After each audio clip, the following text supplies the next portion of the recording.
I am going to teach you how to get the nth term of arithmetic sequences and arithmetic means. But first, let's discuss about how to get the nth term of arithmetic sequences. So last time I discussed about arithmetic sequences, if I'm not mistaken, in your online class.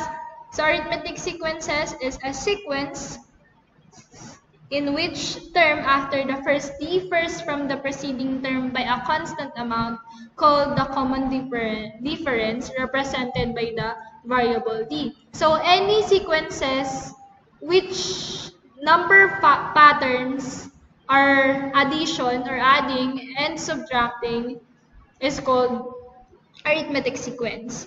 So it's either pataas siya kasi nag-add according sa number pattern, or pababa yung sequence kasi according sa number pattern nag-subtract. And number pattern sa arithmetic sequence, yun yung tinatawag natin na common difference, which is yung D. Okay? Huwag kayo dong malingito. So, yun. So, minsan kasi in arithmetic sequences, there are certain terms na kailangan nating hanapin. So, it is very different sa examples ko sa lesson 2. Kasi, meron dyan akong giniven na sequence na hanapin niyo yung consecutive 3 terms, di ba? Yung preceding 3 terms after ng given sequence. So, minsan kasi, sa mga problem sa arithmetic sequences, ang pinapahanap sa'yo yung sobrang lalaking terms. Like, halimbawa, magpipigay ng isang given na arithmetic sequence and then find the 80th term. So, yung pang-80 na term yung hahanapin mo. If that's the case, you cannot list them one by one kasi it will take you a lot of time to do that. That's why, meron tayong formula na-derive, or yung mga mathematicians, merong formula na-derive. Hindi tayo. So, ito yung formula natin in getting the nth term. Kaya siya tinawag na nth term kasi it depends on the given kung anong term yung pinapahanap. Kaya siya nth term. Okay? So, this is the formula in getting the nth term of arithmetic sequences.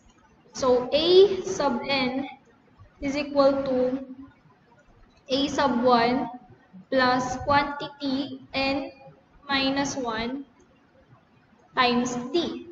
Wherein your n is the number of terms to find. Yan yung hinahanap mo pang ilang term. Okay? Of term to find. Kung pang 80, pang 79, yun yung n. Okay? To find. Yun yung hinahanap mo kung pang ilan siyang term. And then, yung a sub 1 natin is your first term in the sequence. Okay? Yung unang-unang number sa sequence mo, yun yung a sub 1. And then, a sub n, yun yung value na hinahanap mo. Okay? Value of the term you are looking for. You are looking for.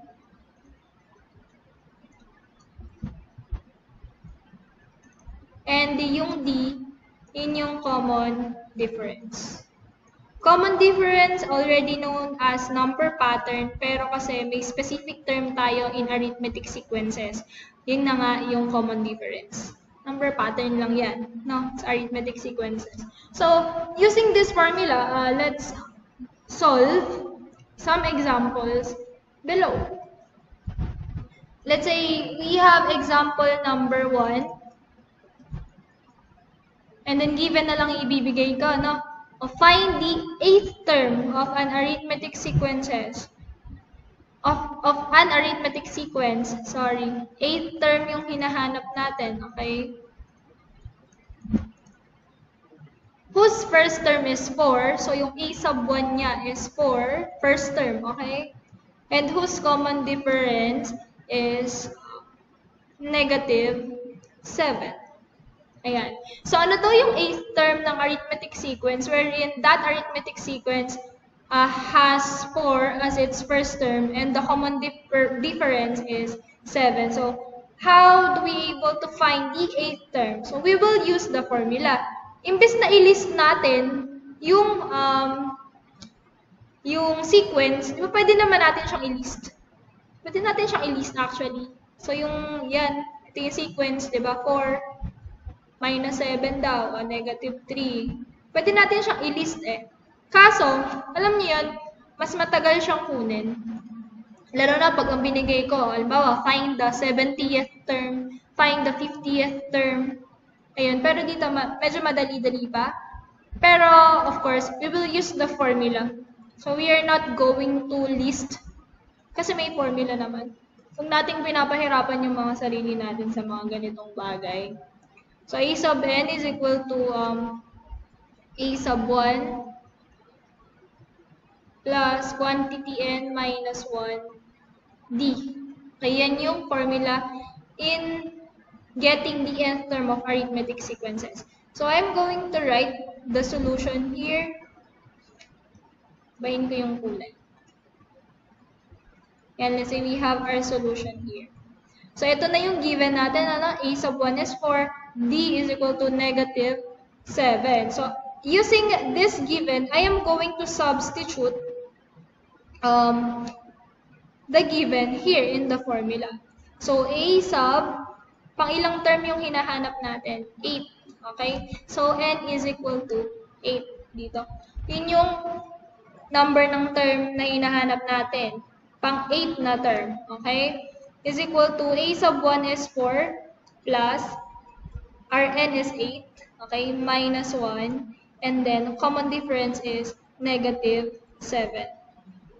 A sub 8 is equal to 4 plus, computin mo na yung terms na nasa loob ng parentheses. So, 8 minus 1, that is 7 times negative 7. And then, A sub 8 is equal to 4 plus, mauna muna yung multiplication. So, m das. Susundin, PEMDAS. Plus 7 times negative 7, the answer is negative 49. The reason why I'm putting parenthesis is because para hindi kayo malito kung alin yung operation sa sign. Okay? So, A sub 8, trip ko siyang itaas kasi hindi na siya magkakasya. Okay? Ayan. So, A sub 8 is equal to 4 plus negative 49. The answer is negative 45. Therefore,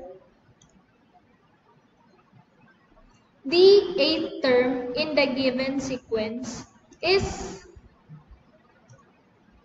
negative 45. And that will be your answer. Okay? So, ganun lang siyang gawin. How about another example? Let's say we will have example number 2. So, sabi sa example number 2, find the 9th term.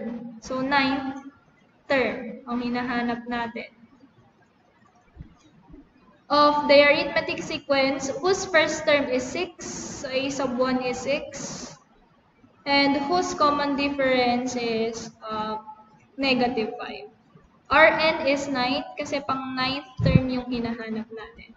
So, using the formula, again, no, we can solve this problem. So, A sub 9, okay, is equal to, A sub 1 is 6 plus quantity, n is 9 minus 1, d is negative 5. I'm just substituting everything, okay? A sub 9 is equal to 6 plus 9 minus 1, the answer is 8. Quantity 8, and then negative 5. A sub 9 is equal to 6 plus 8 times negative 5, the answer is negative 40. So, A sub 9 is equal to 6 plus negative 40. The answer is negative 34.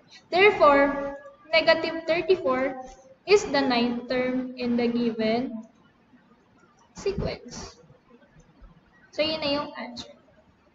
And let's say we have another example.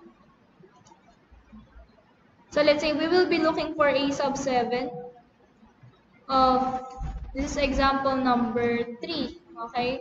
And let's say we will be looking for a sub 7 of the given sequence. Let's say your a sub 1 is 3x, and then your d, para siyang a, your d is negative x. And then by using the formula, we can solve for a sub 7. So a sub 1 plus n minus 1 t. Okay?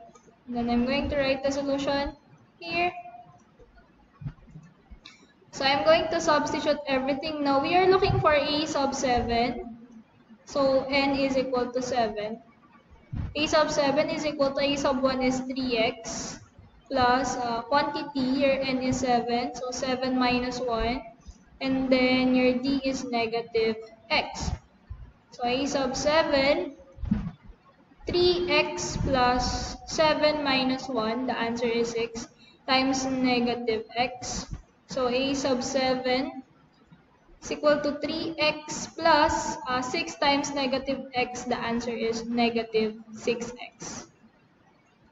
So a sub 7, 3x plus negative 6x, the answer is negative 3x. So therefore, a sub 7 is equal to negative 3x, or the seventh term in the given equation is negative 3x. Yun yung answer. How about if the given is a legit sequence, no? Hindi siya naka-group na lang na parang ine-example natin kanina. So let's say we have example number 4, and the given sequence is this: 3, 6, 9, 12, 15, and so on and so forth.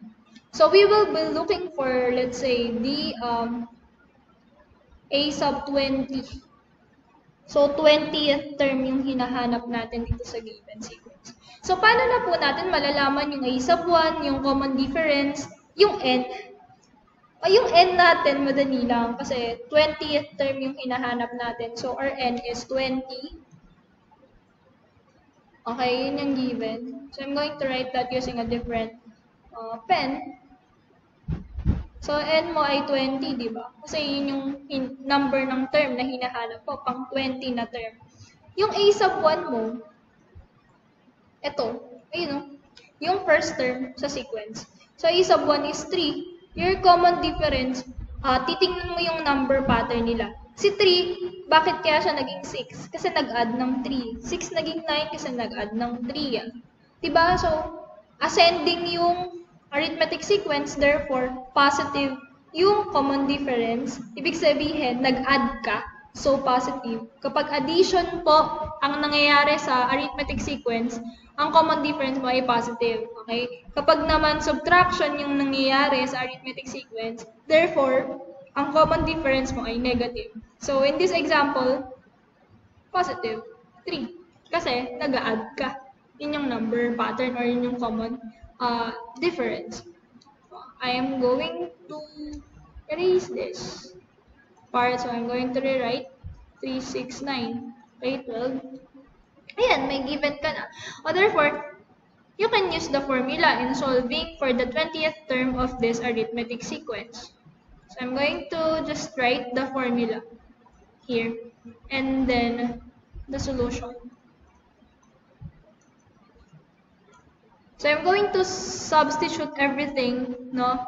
So a sub 20 is equal to a sub 1 is 3 plus your n is 20 minus 1, and then your common difference is 3.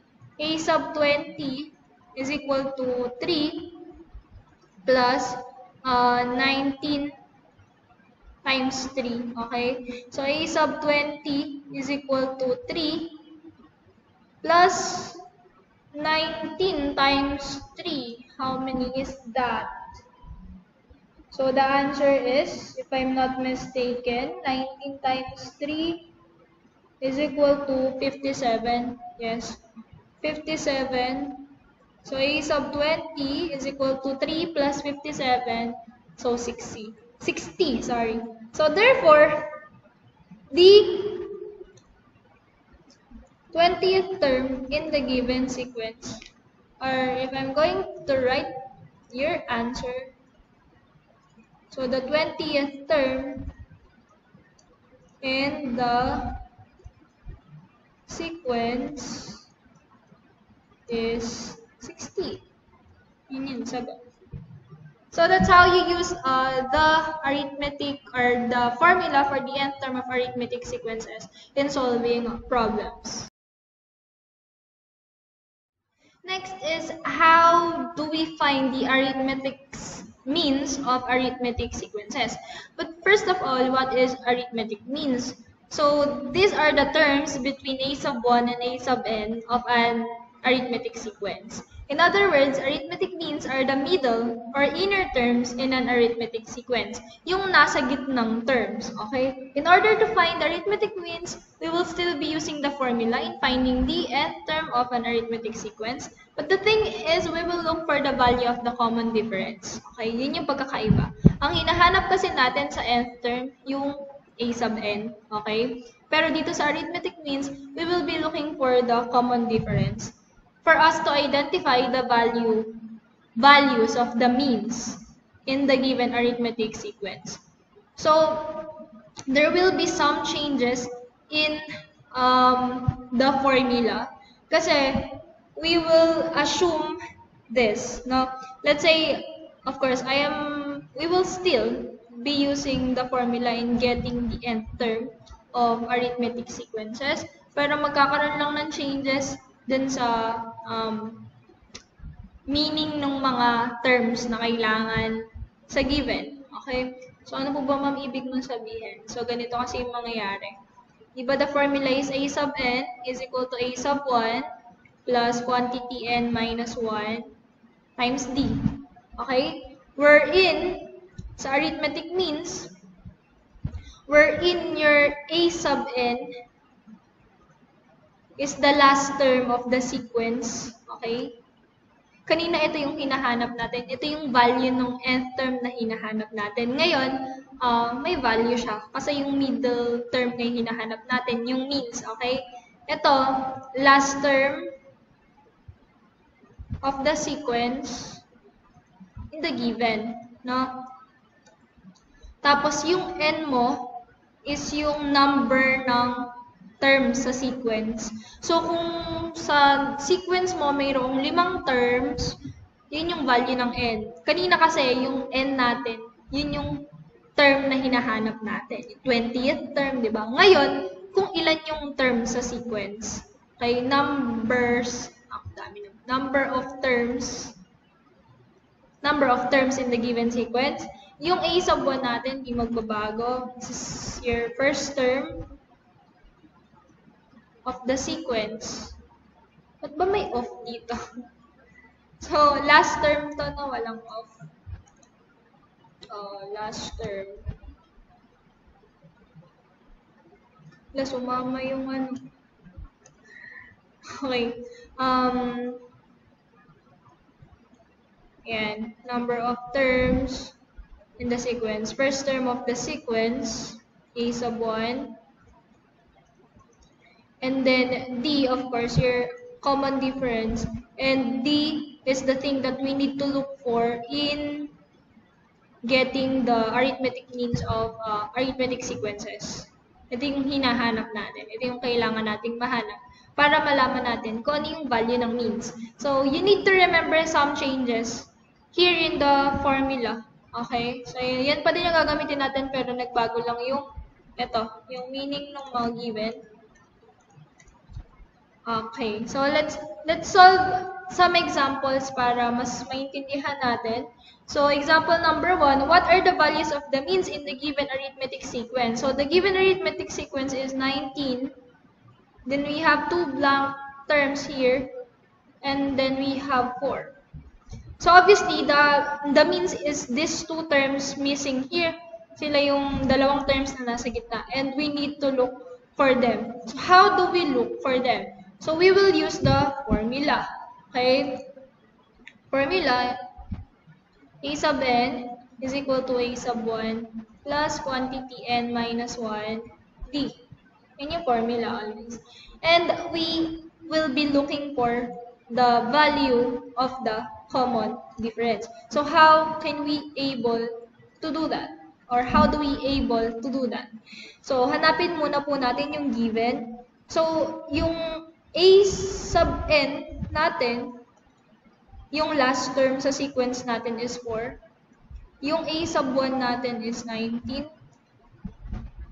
Yung n natin ay yung number ng term sa sequence. So we have 1, 2, 3, 4. We have 4 terms sa sequence. And yung d, yun yung hahanapin natin. Okay? So using the formula, let's solve. So I'm going to write the solution here. Let's solve this problem. Okay? I'm just going to erase this. It's a little bothering kasi. So, I am going to substitute everything, no, using the formula. So, your a sub n is 4. So, directly na sa substitute. So, 4 is equal to, your a sub 1 is 19. Okay? So, 19 plus, your n is 4.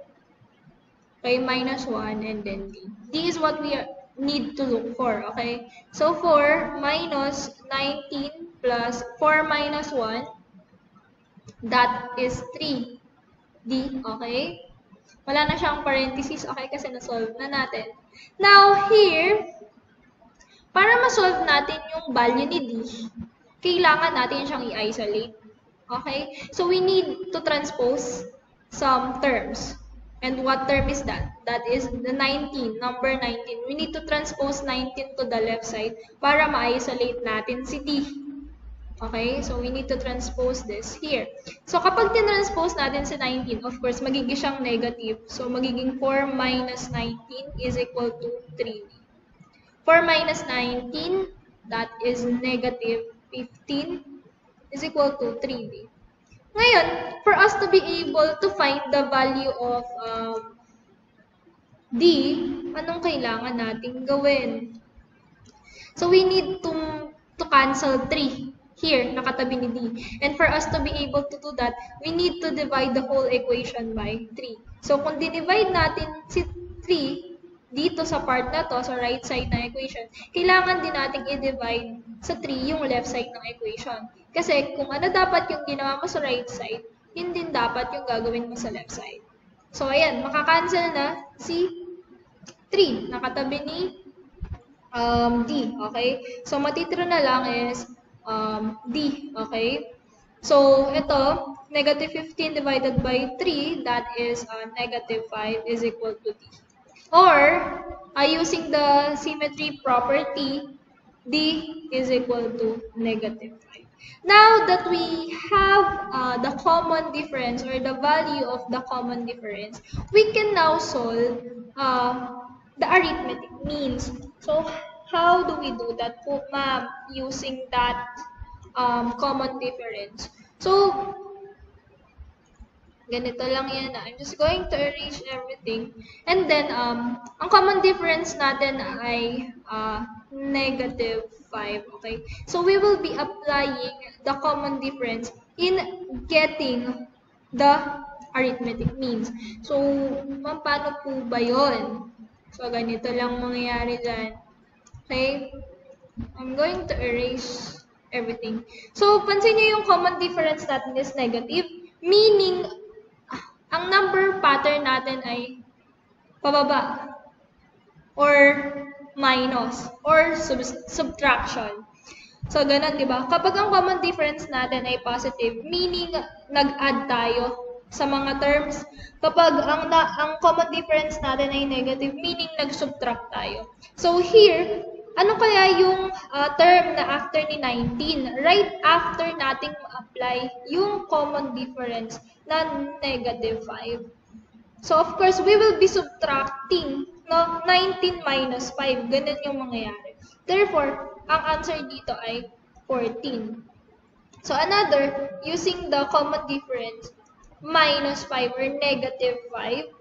14 minus 5, that is 9. Diba? And then, napansin nyo, ayan, 9, applying the common difference, 9 minus 5, the answer is 4. Therefore, if someone will ask you, what is the arithmetic means of this given, the answer is 14 and 9. So, using the common difference, we can actually solve for the arithmetic means. So, walang other way. You need to either plus the common difference or minus the common difference kasi that's how the system goes in arithmetic sequences. Okay? So, let's have another example. Let's say we have this arithmetic sequence. So we have, let's say, 40, and there are 3 blank terms. Now we need to find. Ayan. So let's say, for example, yan. So we will be looking for 3 middle terms of this arithmetic sequence. So using the formula, again, a sub n is equal to a sub 1 plus quantity n minus 1 times t. Let's list all our given. Okay? So, yung a sub n natin, yung last term sa sequence is 440. Yung a sub 1 natin is 40, yung first term, the sequence. Our n is the number of terms in the sequence. 1, 2, 3, 4, 5. So, 5. And we are looking for the value of the common difference. So, solving this problem, going to write the solution here. I'm just going to directly substitute everything. No? So, a sub n is 440 is equal to a sub 1 is 40 plus quantity 5 minus 1, okay, d. So, 440 is equal to 40 plus 6, okay? Sorry. 5 minus 1, that is 4d, okay? Nawala na yung parentheses kasi we already solved that. And then, 440 minus 40, bakit po naging ganun, is equal to 4d? Kasi we need to transpose 40 to the left side of the equation for us to isolate yung variable d. Okay, so 440 divided by, 440 minus 40, the answer is 400 is equal to 4d. So here, for us to be able to cancel 4 beside d, para makuha natin yung value niya, we need to divide the whole equation by 4. So, makakancel na yan, di ba? Therefore, 400 over 4, the answer is 100 is equal to d. Using the symmetry property, d is equal to 100. Therefore, the value of our common difference is 100. So, using the common difference, you can actually solve for the arithmetic means of the given equation.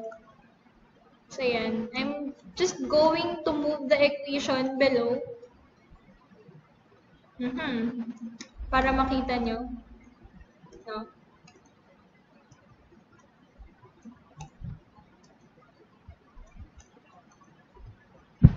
Move ko lang dito ulit. Ayan. Nagkulang ng 9. Ayan. So, applying this, napansin nyo yung common difference niya is positive. Therefore, the number pattern, ibig sabihin, kaya positive yung common difference kasi nag-add tayo. Okay? Ina-add natin siya. So, let's apply that. So, plus 100. Okay? Plus 100. Pag negative common difference, nagma-minus. Pag positive, nag-add. Okay? Plus 100. And then plus 100. Let's see if magtutugma sila. So, excuse me. 40 plus 100, that is 140. Plus 100, that is 240. Plus 100, that is 340. And then plus 100, that is 440. Therefore, the arithmetic means of the given sequence are 140, 240, and 340, given that the common difference is equal to 100. So that's how you solve arithmetic means, or the value of the means in a given arithmetic sequence.